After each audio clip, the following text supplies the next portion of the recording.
Bom dia, bom dia, bom dia. Buenos dias, buongiorno. Pessoal, começando aqui mais uma live de sábado, né? Nós vamos começando, como sempre, sem enrolação. Enquanto o pessoal vai entrando, a gente já vai começando a conversar.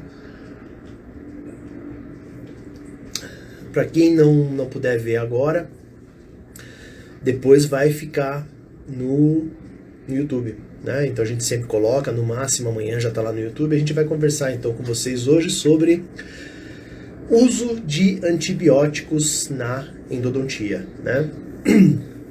Obviamente que em meia hora aqui não dá pra gente falar tudo sobre antibióticos, né? Mas a gente vai tentar fazer um belo de um resumo. Esses tópicos que eu vou levantar com vocês aqui, eles fazem parte do do quarto módulo do nosso curso Medicando e Anestesiando Odontologia. A gente vai começar a nova turma agora dia 15 de agosto. Eu convido vocês depois a clicar no link da bio para terem todas as informações sobre o curso. Depois, quem precisar de mais informações, manda uma mensagem para mim. A Daiane, que está aqui na live, aluna nossa da última turma do curso. Então a gente tem feito uma boa discussão nesses módulos do curso, tá? Então eu convido para vocês, cliquem lá no link da bio para vocês terem todas as informações, o cronograma, quando se inicia, as datas dos cursos. Normalmente a gente faz toda terça-feira à noite, às 8 horas da noite, e essas aulas elas ficam gravadas por 6 meses, para vocês poderem ver e rever quantas vezes precisarem, né? E lembrando que o nosso curso também tem a apostila completa, com todos os assuntos, tópico a tópico dos cursos, parte biológica, a parte de protocolos, todas as tabelinhas, tabela de odontopediatria. Então vocês têm tudo disponível lá para os alunos do nosso curso, tá? Para você que está vendo no YouTube, não deixa de se inscrever no canal, dá o like, compartilha esse vídeo para que possa chegar no máximo de pessoas, né? Para a gente conseguir divulgar as informações aqui que eu vou dar, que vão ser bem importantes para quem trabalha com odontologia, para quem trabalha com endodontia e que às vezes precisa fazer realmente a prescrição de algum tipo de antimicrobiano, algum tipo de antibiótico, tá? A primeira coisa que a gente tem que partir do princípio, na minha opinião, quando a gente começa a falar sobre antibióticos, a gente tem que pontuar bem as coisas, né? Antibiótico não cura infecção, tá?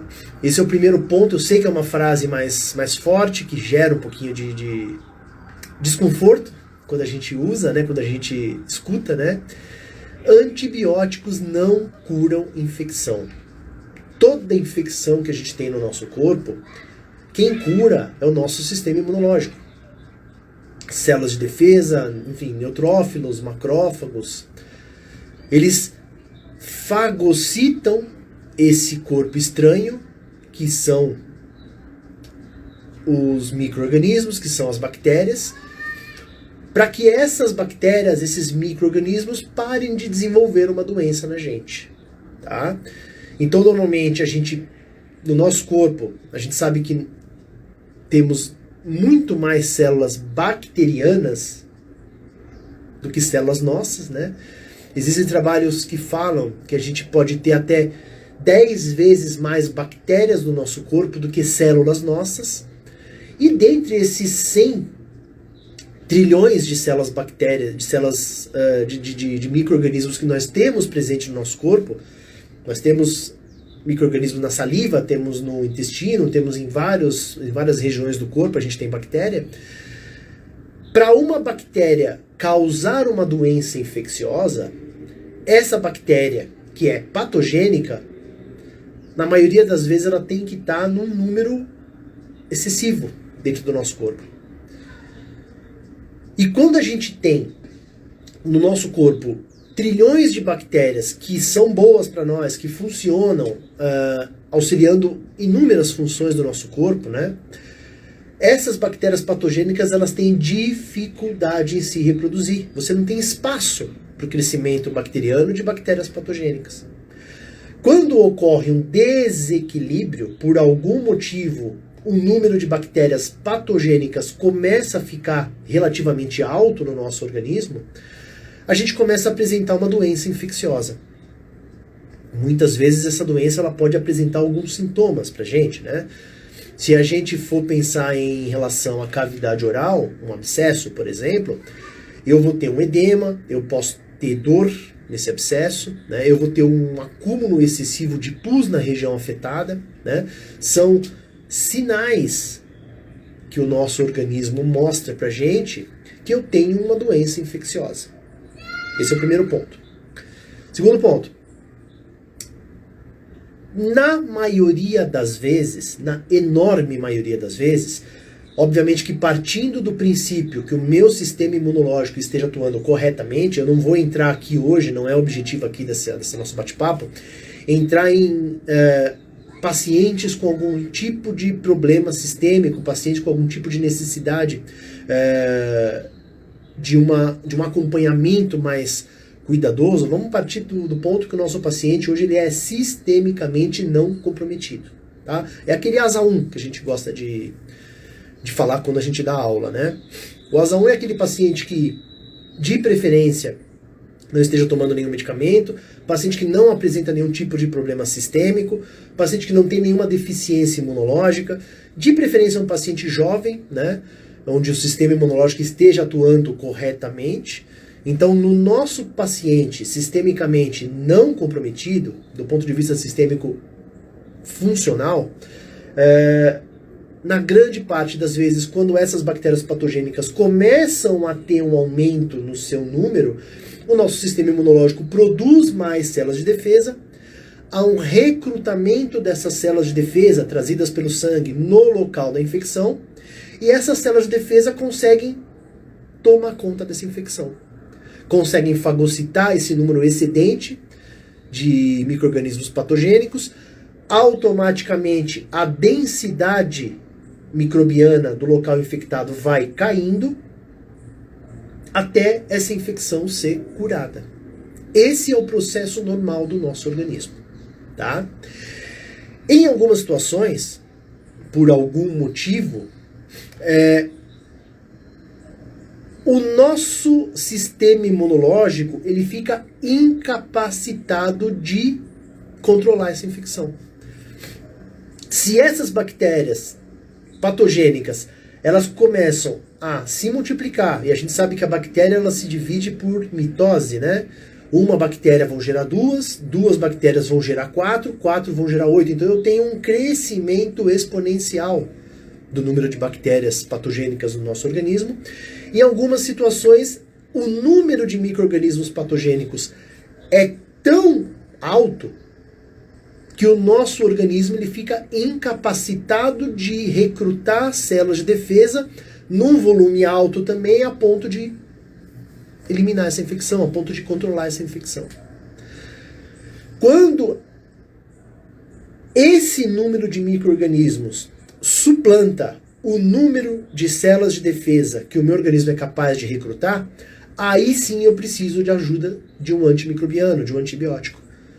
O antibiótico ele tem a função de diminuir a densidade bacteriana, vai diminuindo a densidade bacteriana, até um ponto que essa densidade ela fique em um nível que o meu sistema imunológico tome conta dessa infecção. O meu sistema imunológico tomando conta dessa infecção, aí ele consegue eliminar os micro-organismos patogênicos e curar, e trazer a saúde de novo para os nossos tecidos na área afetada. Então percebam que o antibiótico ele nunca teve a função de curar uma infecção, né? Eu até separei aqui uma frase do Palaski de 1996, no trabalho mais famoso dele, que são os princípios farmacocinéticos da terapia antimicrobiana. É um trabalho publicado em 1996, mas que ele traz uma frase que é linda para a gente entender o antibiótico terapia. Ele cita, abre aspas, o uso dos antibióticos tem por objetivo auxiliar o hospedeiro, o nosso sistema imunológico, a controlar ou eliminar micro-organismos que temporariamente suplantaram os mecanismos de defesa. Olha que frase interessante. O que o Pulaski quis dizer, então, em 1996? O antibiótico, ele só vai ser necessário e ele só vai ter uma real função no nosso organismo quando o número de bactérias fica muito maior que o número de células de defesa, e o antibiótico ele vai diminuindo esse número de bactérias até o momento que o meu sistema imunológico toma conta da infecção. A partir desse momento, o meu sistema imunológico tomando conta da infecção, controlando essa infecção, tudo que eu administrar de antibiótico para o meu paciente não tem mais função. Ou seja, ou melhor dizendo, né? Tudo que eu administrar de antibiótico para o meu paciente, ao invés de ter uma função real, porque o número de bactérias já vai estar menor do que a capacidade do meu sistema imunológico de controlar essa infecção, ao invés de um antibiótico ter um potencial de ajudar, ele tem muito mais potencial de causar danos e efeitos colaterais, porque tem, e tem bastante, do que um real benefício para o paciente. Tá? Então, o antibiótico ele não cura infecção. Antibiótico, e aí eu vou citar algumas referências para vocês não precisarem acreditar aqui em mim, né, para vocês verem que tem pesquisadores extremamente sérios que há anos vêm falando o que eu estou passando aqui para vocês. Eu vou citar aqui o professor Siqueira, o maior microbiologista do mundo, professor Eduardo Dias de Andrade, o professor Peter Lockhart, que é a maior assumidade de antibiótico terapia no mundo, tá? Eles são unânimes em afirmar que os antibióticos eles são auxiliares no controle de infecção. Eles não têm um papel de protagonismo.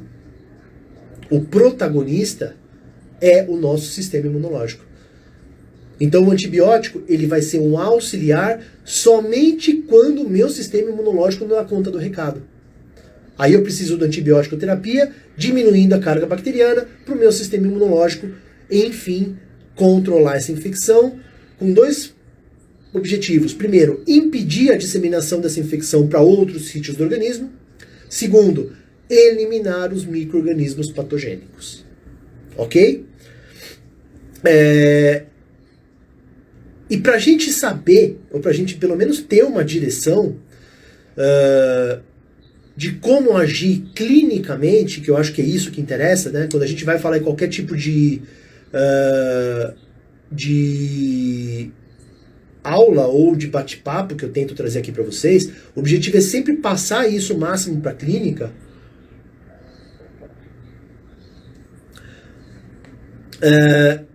A gente tem algumas diretrizes que devem ser seguidas, tá? Mas não só devem ser seguidas, como elas devem ser compreendidas pelo profissional que está ali frente a frente com o paciente, tá? Eu sempre, quando gosto de citar artigo, eu acho que a gente tem que ter uma capacidade crítica de leitura de artigo, né? O maior erro que a gente pode cometer quando a gente vai para a literatura é tentar copiar o que fazem no artigo no nosso consultório, né? Nunca o nosso paciente vai ser exatamente aquele paciente que está no artigo. Nunca. Nunca. O artigo ele não serve como uma cola para a gente copiar e colar ali nas nossas atitudes do consultório. Os artigos científicos, em toda a sua totalidade, ele nos dá algumas referências, ele nos dá algumas informações importantes que vão construir o meu raciocínio para eu aplicar no meu paciente. Eu gosto de falar que os artigos científicos eles norteiam as nossas decisões clínicas, eles nos dão norte. E a gente tem que adaptar o que está no artigo científico na hora que a gente está frente a frente com o paciente. O paciente nunca vai ser igual ao do artigo, o paciente dificilmente vai ter um problema igualzinho àquele paciente que tem uma situação clínica do artigo, né? Às vezes o tipo de micro-organismo envolvido é diferente, às vezes a magnitude da infecção é diferente, às vezes o local da infecção é diferente, às vezes a condição sistêmica do paciente é diferente do paciente do artigo. Então o artigo científico ele dá um norte pra gente, tá? Pra gente nortear avaliar, direcionar o nosso raciocínio clínico para execução no consultório. E um dos artigos que a gente tem que ter como um norte pra gente, uma referência pra gente quando a gente fala em antibióticos, se você tá vendo isso aqui pelo YouTube, provavelmente tá aparecendo agora na tela para vocês aqui a referência, é um artigo do Peter Lockhart, de 2019, tá? É um artigo que foi publicado no Jornal da Associação Americana de Odontologia e são diretrizes, são guidelines para a gente seguir quando a gente vai pensar em decisão de antibiótico. O Peter Lockhart é um dos maiores nomes da antibioticoterapia mundial. Eu tive a oportunidade de assistir uma aula do Peter Lockhart, se eu não me engano foi em 2018, lá na Faculdade de Odontologia da Universidade de São Paulo, aqui na USP, tá? Eu e alguns colegas tivemos essa oportunidade, eu pude bater um papo com ele depois, que foi muito, muito interessante, foi um privilégio conversar com um cara dessa magnitude, assim, né, na farmacologia. E o Peter Lockhart e toda a sua equipe, obviamente, desenvolveram guidelines para a gente tomar decisões no consultório quando a gente está frente a um paciente que talvez seja um paciente potencialmente elegível para a gente entrar com antibiótico, tá? A primeira coisa que a gente tem que ter em mente quando a gente vai pensar em antibiótico, fora a primeira informação que eu já dei para vocês, que tratar o antibiótico sempre como um auxiliar, não como um protagonista no tratamento de uma infecção, né? O protagonismo é o sistema imunológico e a intervenção que a gente vai fazer no paciente, esses são os protagonistas, né? É saber que o antibiótico, ele pode causar um fenômeno que a gente chama de pressão seletiva. O que é esse bicho? O que é esse trem, né? Como dizem meus amigos lá de Belo Horizonte. Pressão seletiva é a influência que principalmente o uso abusivo de um antibiótico pode ter no aparecimento de infecções super resistentes, de bactérias super resistentes, né?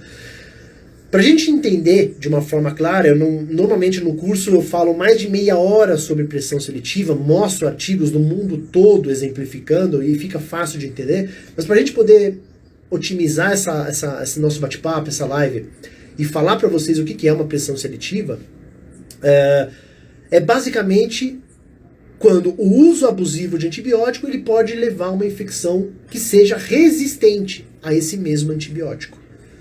Como que funciona isso? No meu corpo tem trilhões de bactérias, né? No intestino a gente tem um número altíssimo de bactérias, principalmente no intestino, né? A gente já ouve falar por aí, né? A flora microbiana, a flora intestinal, flora biológica, já ouvi esse nome também, mas é aquele conjunto de bactérias que estão ali no intestino auxiliando as funções do nosso organismo. Eu tenho que ter essas bactérias no intestino para o bom funcionamento do meu corpo. Toda vez que eu administro antibiótico num paciente, a gente em consultório, normalmente, a gente utiliza pouco a via endovenosa, a gente vai mais para a via oral, né? O antibiótico ele vai ser digerido pelo paciente através da boca, vai passar pelo estômago, vai chegar no intestino. E é no intestino que o antibiótico vai ser absorvido para o corpo do paciente. Só que antes de absorver esse antibiótico, as bactérias ali do intestino, elas podem sofrer ação desse mesmo antibiótico. Se vocês pensarem no principal efeito colateral local de um antibiótico, o mais comum pelo menos é a diarreia, né? O paciente, no segundo, terceiro dia de antibiótico terapia, ele pode relatar, doutor, me deu um pouquinho de diarreia, é normal? Ele vai perguntar sempre isso daí, é normal, né? E é normal que aconteça, né? Não é que seja normal, é esperado que aconteça essa reação. O antibiótico vai agir naquelas bactérias do nosso intestino e vai provocar, num grau leve, no mínimo, uma diarreia. Isso pode evoluir para coisas mais severas. Mas então, percebam que eu já tenho uma reação adversa do antibiótico. E se eu usar esse antibiótico sem nenhuma função, usar ele sem necessidade, eu estou promovendo uma ação negativa do fármaco ao invés de trazer um benefício para o paciente. Esse é um dos pontos. E onde que entra a pressão seletiva? Toda vez que eu uso o antibiótico por um grande período de tempo, vamos imaginar que no corpo do paciente tem inúmeras bactérias, e tem, né? E vamos imaginar que uma dessas bactérias, uma só, vamos fazer um pensamento bem raso aqui para a gente entender. Uma única bactéria no corpo inteiro do paciente, ela seja resistente à amoxicilina. Então vamos imaginar que é uma bactéria que é patogênica, ou seja, num número alto, ela pode causar uma infecção grave no paciente, e ela é resistente à amoxicilina. Tá bom? Como é uma bactéria no meio de trilhões, ela não tem espaço para se multiplicar, ela não tem condições de se multiplicar. Eu tenho bactérias concorrentes ali ocupando aquele espaço. Então aquela bactéria que é resistente à amoxicilina e é patogênica, dificilmente vai causar algum dano para o paciente. Ela está ali quieta, ela não tem espaço para potencialmente causar uma infecção grave num paciente. Agora vamos supor que eu começo a administrar antibiótico para esse paciente sem necessidade. Ou pior, né?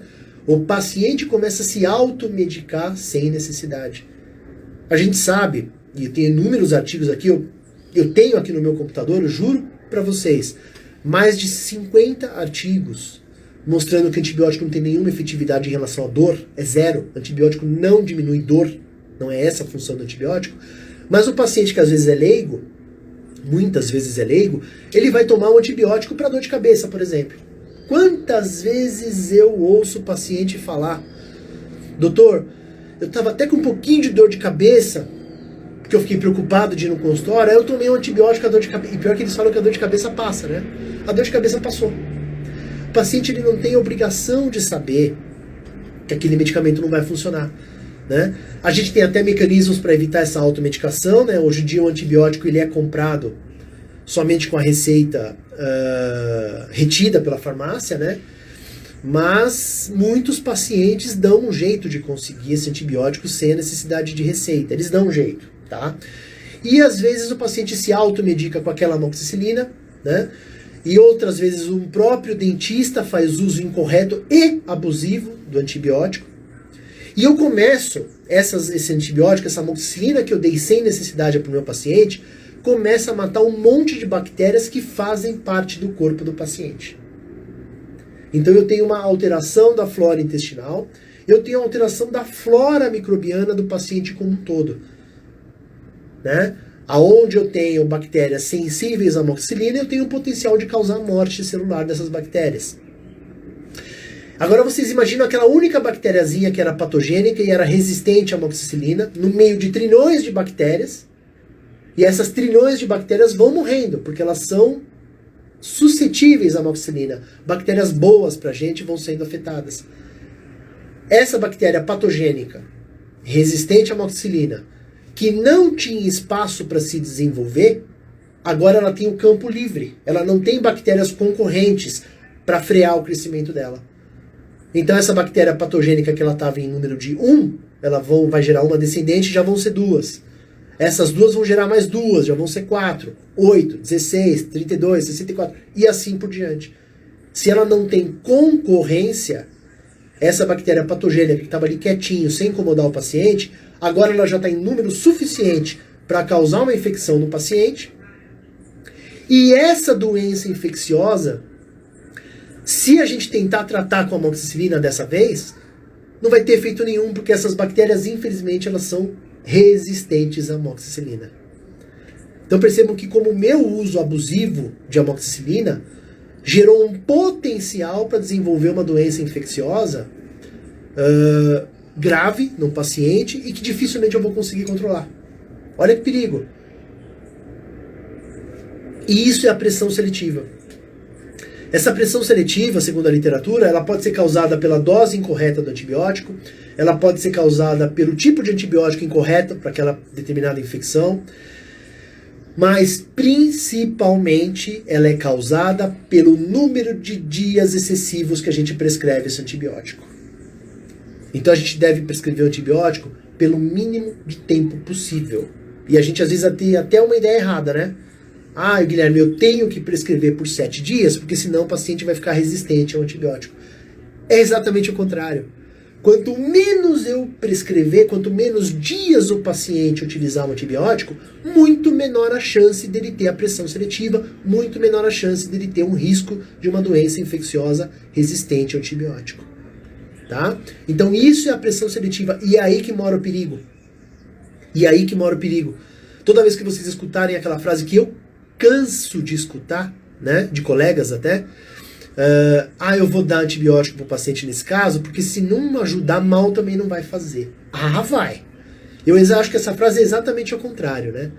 Toda vez que eu dou um antibiótico para o paciente, eu tenho um certo tipo de dúvida se vai fazer um benefício. Eu não tenho como garantir, cravar 100% ali, que aquele antibiótico vai me ajudar a resolver.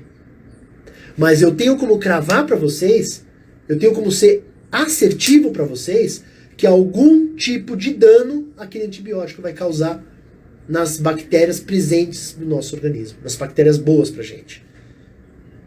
Então olha como é perigoso a gente receitar antibiótico terapia sem real necessidade. E voltando ali no Peter Lockhart, que elaborou junto com a sua equipe as diretrizes do uso dos antibióticos, esse trabalho é muito interessante porque ele divide os pacientes em duas situações, em dois grupos. Aquele paciente que está com abscesso, que está com um tipo de problema endodôntico, vamos supor, e eu tenho a possibilidade de intervir, ou seja, ele está ali no meu consultório, eu tenho como fazer alguma intervenção nele, e eu tenho aqueles pacientes que eu não consigo ter eles no consultório, eu vou ter que orientar eles à distância, de alguma maneira, né? E a possibilidade de eu intervir num paciente, ela é um divisor de águas na minha decisão de entrar com antibiótico ou não entrar com antibiótico. Tá? Então esse artigo do Peter Lockhart é muito interessante. E a primeira coisa que ele pontua é abscesso localizado agudo. O que significa um abscesso localizado agudo? Por algum momento, o número de bactérias patogênicas suplantou o meu sistema de defesa, tá? Ou estimulou, melhor dizendo, o meu sistema de defesa a atacar essas bactérias. Só que essa infecção está localizada. Esse abscesso está localizado. Ou seja, o meu sistema imunológico está conseguindo ali trabalhar no limite para não deixar essa infecção ir para os outros sítios do organismo. Só que está com edema, só que o paciente está com dor. Eu tenho, se o paciente estiver na minha cadeira, que fazer alguma intervenção. Porque nesse momento que o paciente está com um abscesso agudo, eu não tenho certeza se aquela reação do meu sistema de defesa vai ser suficiente para cronificar essa lesão, para pelo menos tirar o paciente da fase aguda, ou se o número de bactérias vai suplantar o meu sistema de defesa para ir para os outros sítios do organismo. Um abscesso local agudo, localizado, é o limite. É o limite. É a linha entre o ponto que a bactéria vai ultrapassar o sistema de defesa ou o sistema de defesa vai conseguir diminuir a carga bacteriana. Como eu estou nesse limite, eu não sei se vai para cima ou se vai para baixo, eu tenho que fazer alguma coisa. E a melhor coisa que eu posso fazer para o meu paciente chama-se drenagem. Drenagem. Ou eu vou tentar drenar via canal, ou eu vou tentar drenar via mucosa. Ou eu posso fazer até dois tipos de drenagem. Eu posso ir via canal e via mucosa. Tá? Quando eu faço uma drenagem, a primeira coisa que eu tenho de resultado da drenagem, quando eu vejo aquele pus saindo, seja via dente, seja via mucosa, eu sei que naquele pus está saindo bactéria. Isso já me dá uma tranquilidade. Mas já me dá uma tranquilidade no sentido de que se eu tô no limite do número de bactérias suplantarem as defesas do meu organismo, e eu sei que quando eu faço a drenagem diminui a carga bacteriana, eu dou total condições do meu organismo tomar conta dessa infecção. Se a função do antibiótico seria diminuir a carga bacteriana para o sistema imunológico controlar a infecção, a drenagem está fazendo o papel do antibiótico. Só que quando eu faço drenagem, eu não tenho os efeitos adversos de um antibiótico. Quando eu faço a drenagem, eu não tenho o risco de induzir uma pressão seletiva no meu paciente. Quando eu faço uma drenagem, é como se eu estivesse usando o antibiótico, só que com efeito imediato. Naquela hora que eu drenei o pus, é a hora que diminui a carga bacteriana. Eu não tenho que esperar horas para o medicamento fazer efeito. Eu não exponho meu paciente a um risco desnecessário. Tá? E existem trabalhos que mostram pra gente que quando você faz a drenagem, tanto faz você usar antibiótico. E eu tenho trabalhos que eu mostro lá no nosso curso, onde em um grupo, 50 pacientes com abscesso localizado, faço a drenagem do antibiótico. No outro grupo, mais 50 pacientes com abscesso localizado, faço a drenagem, não dou antibiótico, dou um placebo, dou uma pílula de farinha para ele. A evolução do processo é exatamente igual. Quando eu faço a drenagem, o antibiótico não tem um efeito adicional bom para o paciente, mas pode ter efeitos colaterais. É aí que eu quero chegar. Tá? Então, abscesso agudo localizado. Se eu conseguir drenar, segundo as diretrizes da Associação Americana de Odontologia, as mais recentes são de 2019, se eu drenei o abscesso localizado, não devo entrar com antibiótico. Se eu entrar com antibiótico, ele não vai ter nenhuma função benéfica e ele vai ter um potencial de causar um mal para o paciente. Ok? Se é um paciente que eu tenho que orientar à distância, eu não tenho a possibilidade de drenar esse paciente. Ou se é um paciente que está na minha cadeira e eu tentei drenar via canal, não consegui. Tentei drenar via mucosa, não tem um local ali para eu conseguir fazer essa drenagem. Ou eu não sei fazer uma drenagem, enfim. Eu não consigo drenar. E as bactérias estão naquele limite da possibilidade de suplantar as defesas do meu organismo. Se eu não fiz a drenagem, só me resta entrar com antibiótico terapia. Mesmo admitindo que o antibiótico ele possa ter um efeito adverso no meu paciente, nesse momento que eu não consigo diminuir, através de intervenção, o limiar, a densidade de infecção, eu tenho que correr esse risco com o antibiótico. O antibiótico é o único fator que vai poder desequilibrar essa balança a nosso favor. E aí eu vou entrar com o antibiótico e falar para o paciente, começa a tomar esse antibiótico imediatamente. Porque a chance dessa infecção suplantar as defesas do meu sistema de defesa, o sistema imunológico do paciente, e essa infecção que antes estava localizada começar a se disseminar e adquirir um caráter sistêmico, essa chance é real e ela existe.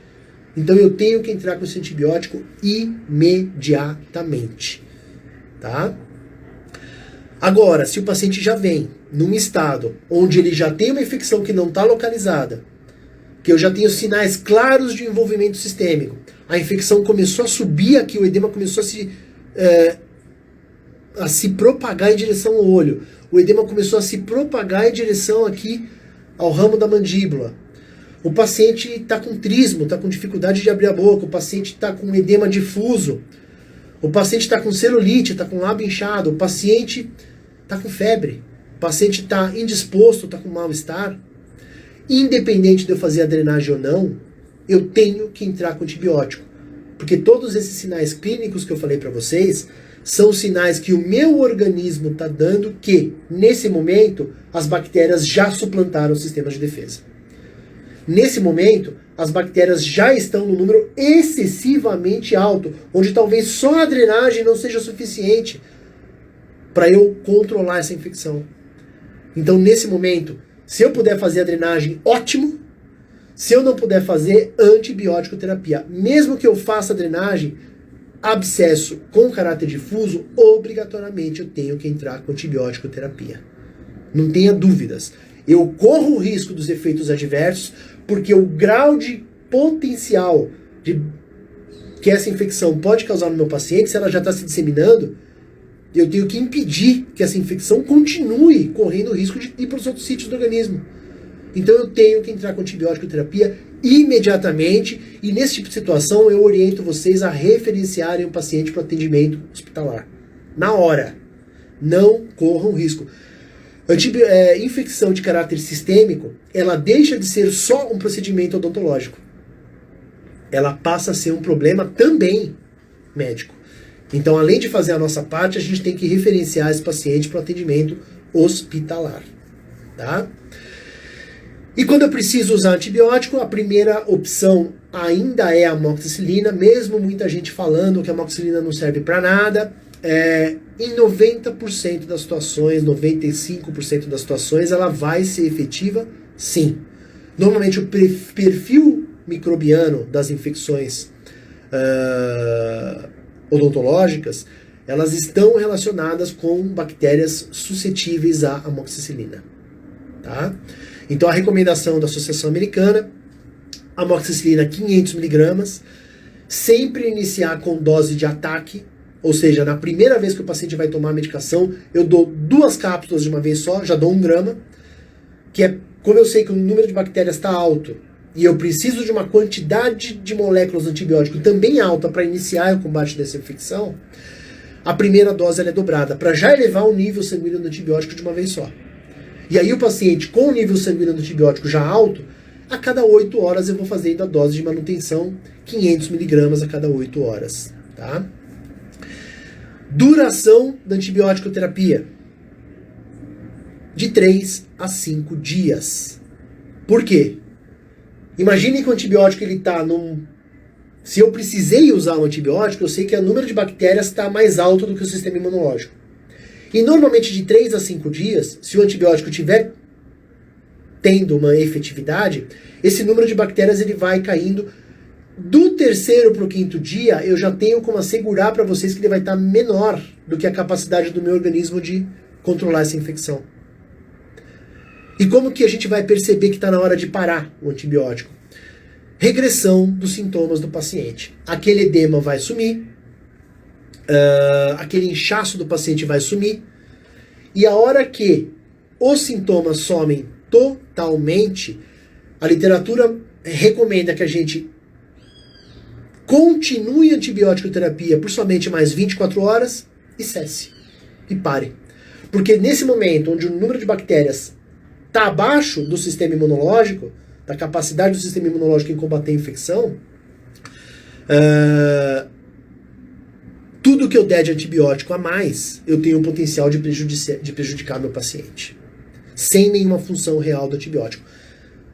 Diminuiu abaixo do limiar de controle do paciente, o antibiótico ele para de ter função. A função do antibiótico é diminuir a carga bacteriana até ficar no limiar aonde o sistema de defesa controle. Tá? E a literatura, e aí eu volto a falar nas principais referências, o professor Siqueira fala isso, o professor Eduardo Dias de Andrade, o maior nome da farmacologia brasileira, Palaski já falava isso em 96, Peter Lockhart fala isso nas diretrizes da Associação Americana de Odontologia. De 3 a 5 dias em média. O que vai ditar a hora que a gente tem que parar é a regressão de sintomas do paciente. Ok? A Associação Americana também fala que se o antibiótico, a amoxicilina, você tentou usar e não teve um efeito, provavelmente eu estou frente a uma bactéria resistente à amoxicilina. Normalmente são bactérias que produzem beta-lactamases que vão agir ali no anel beta-lactâmico da amoxicilina, inativando as moléculas do antibiótico. Quando eu tenho bactérias resistentes à amoxicilina, a Associação Americana recomenda que se use clavulin, né? Que é a amoxicilina associada ao ácido clavulânico. Essa associação é muito interessante, porque o que faz a bactéria inativar a amoxicilina são as enzimas beta-lactamases que a bactéria produz. Quando eu tenho o clavulin agindo nessas bactérias, o ácido clavulânico se liga com as beta-lactamases de uma forma irreversível e eles abrem o caminho para a amoxicilina combater a bactéria. Por isso que uma bactéria que é resistente à amoxicilina, normalmente ela não resiste ao clavulin. Tá? Clavulin, 875 miligramas. Não precisa de dose de ataque, a dose terapêutica dele já é quase 1 grama, né? A cada 12 horas, novamente de 3 a 5 dias. Pacientes alérgicos à amoxicilina, as penicilinas em geral, a Associação Americana normalmente ainda recomenda a clindamicina, mesmo a clindamicina tendo efeitos muito importantes, efeitos colaterais muito severos no intestino. Tá? Existem relatos até de óbito com dose única do clavulin. Né? O clavulin ele ganhou uma marcação na caixa dos Estados Unidos chamada Black Box, que é uma advertência, porque ele pode causar uma infecção por seleção de um micro-organismo chamado Clostridium difficile. É uma infecção intestinal grave que pode matar. Tanto é que o clavulin é tão agressivo para os pacientes, em grande parte das vezes, que muitos pacientes, quando tomam o clavulin, a clindamicina, os pacientes eles têm que interromper o tratamento por conta de efeitos graves intestinais e estomacais, né? Mas é uma das opções a clindamicina para pacientes alérgicos às penicilinas. Então, normalmente, clindamicina 300 mg, novamente, de 3 a 5 dias, utilizando dose de ataque. A primeira dose, 2 comprimidos de uma vez só. Pacientes que são muito sensíveis à clindamicina, é aquele paciente que vai te avisar, falou, doutor, eu tomei clindamicina uma vez, não consegui fazer o tratamento, tive que parar no segundo dia porque tinha muita dor estomacal, tinha muito desconforto abdominal. A outra opção que a Associação Americana dá pra gente é a azitromicina, né? A azitromicina 500 mg.